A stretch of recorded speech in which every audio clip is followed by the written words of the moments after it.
दोस्तों, कैसे हो? मैं सोनिया हूँ, राजस्थान से। पिछली कहानी को पढ़ने और पसंद करने के लिए धन्यवाद। आज मैं फिर से आपके सामने अपनी सच्ची कहानी लेकर आई हूँ, जो आपको मदहोश कर देगी। मेरा एक छोटा भाई जिसका नाम विक्रम है, लोग प्यार से उन्हें विक्की कहते हैं। वे काफी स्मार्ट और चार्मिंग है, हर किसी के दिलों में छा जाते हैं।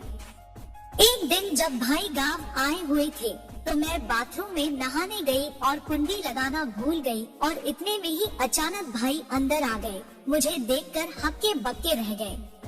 जैसे ही भाई द्वार खोलकर अंदर आए, मैं अचानक बाथरूम के दरवाजे को खोलते हुए उनसे मुलाकात कर रही थी। उन्होंने अपने सामान रखने के लिए अपने हाथों में बोरी लिए थे। मैं उन्हें देखती ही दंग रह गई और भाई भी मेरे नाखूनों के नीचे की दिख रहे चांद सा चेहरा देखकर अवाक हो गए। उनके चेहरे पर बेहतरीन समर्थ खिल रहा था। मैंने जल्दी से अपना चोली चोगा तांबू ले लिया और नहाकर बाथरूम से निकल आई। भाई को देखकर मैं भी खुशी खुशी मुस्कुरा रही थी। भाई ने मेरे पास आकर मुझसे पूछा, ओ, तू तो बड़ी सुंदर दिख रही है सोनिया। गांव में इतने दिनों बाद तुझसे मिलने का मन था। मैंने खुशी से उत्तर दिया, भाई तुम भी बहुत अच्छे लग रहे हो। तुम्हारी बहन हो, मुझे तुमसे मिलने का बहुत मन था। मैं शर्म से लाल पीली थी, क्योंकि अभी तक इस हाल में मुझे मेरे बॉयफ्रेंड ही देखा था। उस दिन के बाद भाईजी का नजरिया ही बदल गया। मेरे बॉयफ्रेंड के साथ हमेशा ही सर्दी के मौसम में एक घुटने वाले लंबे स्वेटर या जैकेट पहनकर घूमना बहुत पसंद था। उस दिन भी जब वे घर आए थे, तो मैं एक सुंदर लाल और पीले रंग की साड़ी में थी। मेरे बॉयफ्रेंड ने मुझसे कहा, आज तुम बहुत खूबसूरत लग रही हो सोनाली। हम दोनों ने रात भर चाय चिल्लाकर बातें की। मैं उसे अपने गांव के बारे में बताती और वह भी अपने शहर के बारे में बताता। हमारे बीच में एक अलग सी संबंध बन गई थी। वे भी अच्छे थे और उन्होंने मुझसे पूछा, तुम्हारा यह गांव कितना सुंदर है, क्या मैं भी कभी आ सकता हूँ? मैं बहुत खुश थी, क्योंकि मेरे बॉयफ्रेंड का नजरिया बदल गया था। उन्होंने मेरी साड़ी की तारीफ की और अपनी आंखों में बहुत प्रेम दिखाया। उस रात हम दोनों के बीच में एक नए संबंध की शुरुआत हुई, जो हमारे रिश्ते को और भी खास बना दिया। मेरे बॉयफ्रेंड ने मुझे फोन करके कहा कि मैं अपनी मम्मी की साड़ी और ब्लाउज पहनकर उन्हें फोटो भेजूं। तो मैंने मम्मी की साड़ी और ब्लाउज पहन ली। उसके बाद मम्मी के कपड़ों में ही बाहर चौक में झाड़ू लगाने लग गई। जैसे ही मैं झाड़ू मार रही थी, तभी भाई आ गए और सामने कुर्सी पर बैठ गए। भाई ने मुझसे हंसते हुए पूछा, क्या हुआ सोनिया, तुम इतनी साध भाभी बनी हुई हो और यहाँ झाड़ू मार रही हो? मैं शर्मिंदा होकर बोली, अरे भाई तू भी ना बिना बताए आ गए। मेरे बॉयफ्रेंड ने कहा था कि वे मम्मी के कपड़ों में मुझे देखना चाहते हैं, इसलिए मैंने उनकी साड़ी पहन ली थी। भाई ने मुझसे तारीफ करते हुए कहा, वाह सोनिया, तुम बहुत खूबसूरत और साध भाभी लग रही हो। तेरे बॉयफ्रेंड को यह फोटो बहुत पसंद आएगी। मैंने तिरछी नजर देखा तो भाई बड़े गौर से देख रहे थे। उनकी आंखों में वह उतावला अंदाज था, जिससे मुझे यह अनुमान हो गया कि भाई अब मेरी बजाने के लिए बेहद उत्साहित हो रहे हैं। अब वे हर दिन मुझे उल्टी नजर से देखने लग गए। उनके चेहरे पर खास नजर आने वाले मुस्कान को देखकर मुझे समझ आ गया कि वे मेरे प्रति खास इशारों में व्यक्त करने की कोशिश कर रहे हैं। मैं सब समझ रही थी। मेरा मन भी उत्साहित हो रहा था, पर हिम्मत नहीं हुई ना उनकी और ना मेरी। शायद हम दोनों एक दूसरे से इतनी खुलकर बात करने की साहस नहीं कर पा रहे थे। अगले दिन भाई शहर नौकरी के लिए चले गए। उन्हें नए मौके का इंतजार था और वे एक नई जिंदगी की शुरुआत करने को तैयार थे। मेरे दिल में भी अजीब सी खालीपन सी थी, क्योंकि अब वे यहाँ नहीं रहेंगे।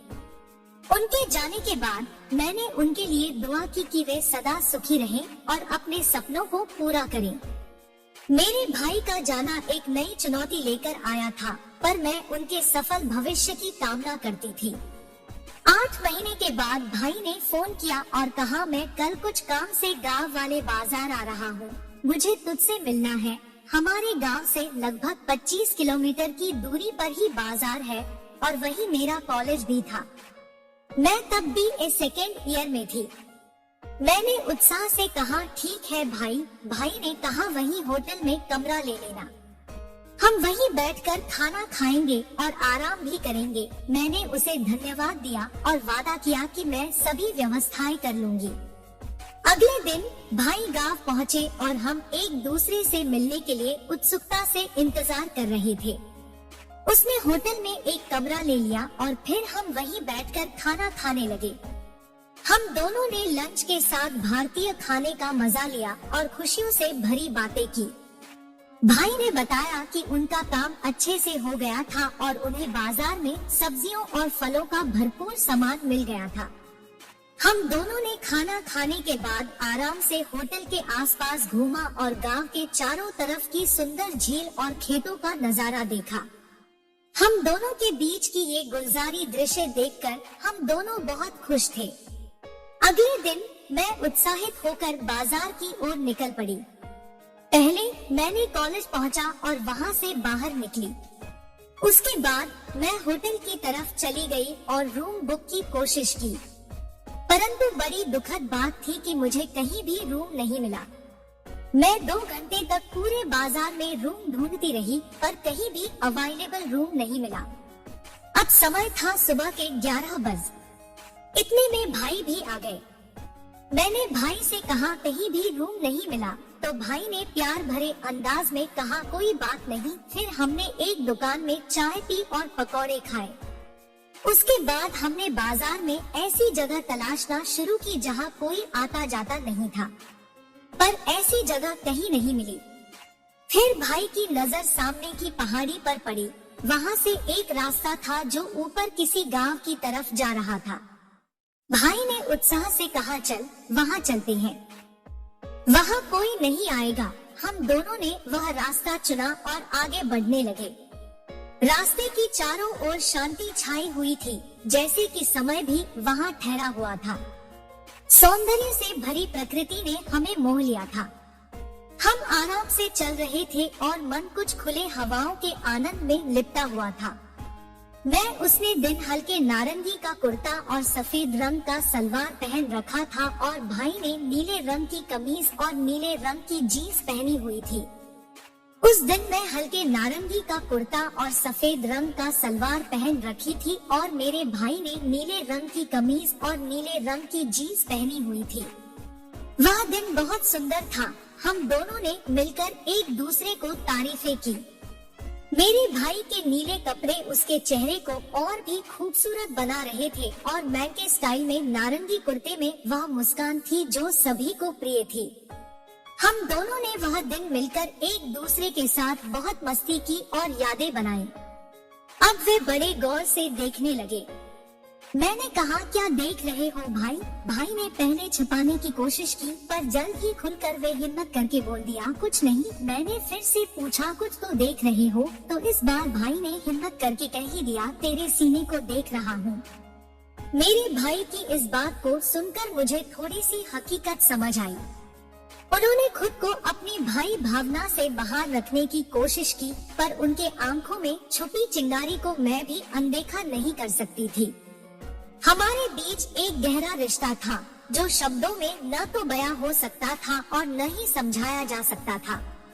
वे मेरे साथ हर दुख, सुख, मुसीबत और खुशियों को बांटने के लिए हमेशा तैयार रहते थे। मैंने भाई को एक झप्पी दी और कहा, तू मेरा सबसे प्यारा भाई है। उनके चेहरे पर खुशी का नजारा छा गया और उन्होंने भी मुस्कुरा दिया। हम दोनों को बिना शब्दों के बिखरने वाली खुशियाँ समझ आ गयी। हमारे बीच एक अनबंधित रिश्ता था जो कभी टूटने वाला नहीं था। हम एक दूसरे के साथ हर समय रहने की इच्छा रखते थे क्योंकि हम एक दूसरे के लिए अनमोल थे।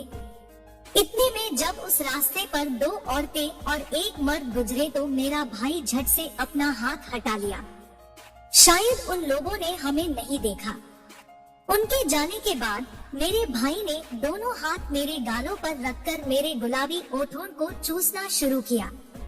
उन्होंने मेरे फूल से ओठों को भी बहुत प्यार से चूसा। मैं भी उन्हें प्यार से किस करना शुरू किया। हम दोनों के बीच यह प्यार भरा मोमेंट हमें खूबसूरत लग रहा था। हमारे चेहरों पर मुस्कान छाई हुई थी और दिल में खुशियों की बौछार थी। हम एक दूसरे के आंचल में खो गए थे और वह समय थम गया था। यह एक अनमोल पल था जो हम सदैव साथ रखना चाहते थे।